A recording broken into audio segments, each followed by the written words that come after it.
আজকের এই দিন বাংলাদেশের দিন, বাংলাদেশপন্থীদের বিজয়ের দিন। আমার বিরুদ্ধে এই ধরনের অভিযোগ করেছে, আমি আপনাদের আহ্বান করব, এই জুলুমগুলা করা উচিত নয়। অনিয়মের অনেক অভিযোগ আমরা করতে পারতাম সকাল থেকে।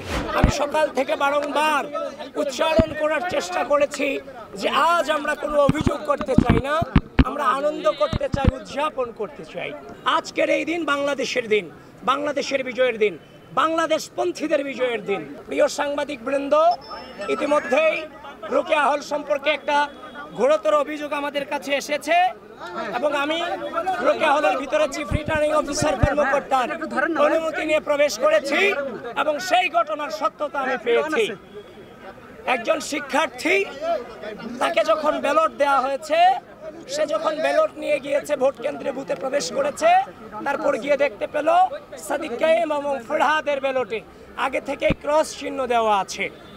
তো সুতরাং যেটা বর্তমান নতুন বাংলাদেশের রাজনৈতিক পরিপ্রেক্ষিতে যেটা অশনি সংকেত।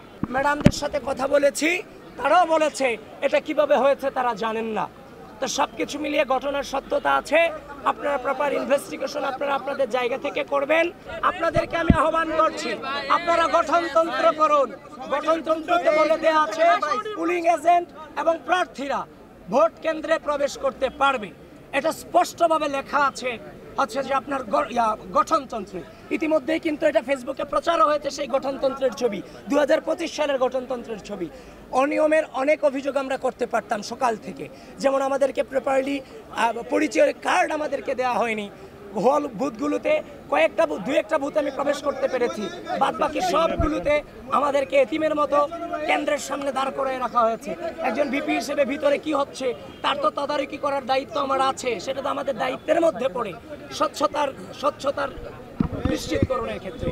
তো সুতরাং যারা আমার বিরুদ্ধে এই ধরনের অভিযোগ করেছে এবং যারাই আচ্ছা যে গঠনতন্ত্র না পড়ে এই সংবাদটা যারা ঢালাওভাবে প্রচার করেছেন, আমি আপনাদের আহ্বান করব, এই জুলুমগুলা করা উচিত নয়। কারণ যখন আপনি এগুলো করে ফেলেন, এগুলোর ক্লারিফিকেশন দেওয়ার পর আগেই চরিত্র হনন করে ফেলা হয়। সুতরাং এখনো পর্যন্ত সজ্ঞানে এই নির্বাচনকে সর্বোচ্চ সহযোগিতা করে যাচ্ছি। কোনো প্রকার বাধা তো দূরের কথা, বিন্দু পরিমাণ হচ্ছে যে আপনার আচরণবিধি লঙ্ঘনের চেষ্টাটুকু আমরা করছি না।